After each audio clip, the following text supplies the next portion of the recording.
Hi hello నేను మీ review select. ఈరోజు మన రివ్యూ వచ్చేసి ఇమాజినరీ 1 hour 40 minutes రన్ టైమ్తో అమెజాన్ ప్రైమ్లో స్ట్రీమ్ అవుతుంది. ఈ మూవీ వచ్చేసి హోల్ మూవీ టెడ్డీ బియర్ గురించి రన్ అవుతుంది. కథ విషయానికి వస్తే హీరోయిన్ అలాగే తన పాప ఇద్దరు లైఫ్ లీడ్ చేస్తూ ఉంటారు. అయితే హ్యాపీగా ఉన్న టైంలో ఓ చిన్న పాప తెలియని ఆత్మతో మాట్లాడుతూ ఉంటుంది. అయితే ఆ ఆత్మ ఎవరిది, నిజంగానే దయ్యం కనిపిస్తుందా, అయితే ఆ దయ్యం ఎవరు అనేది మూవీ స్టోరీ. అయితే ఈ మూవీ వచ్చేసి హోల్ మూవీ హర్రర్ ఎలిమెంట్స్తో రన్ అవుతుంది. అడల్ట్ కంటెంట్స్ అలాంటివి ఏం లేవు.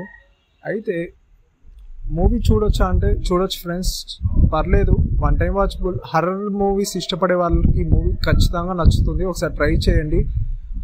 Thank you friends, thanks for watching. Please subscribe our channel. Once again thank you, bye.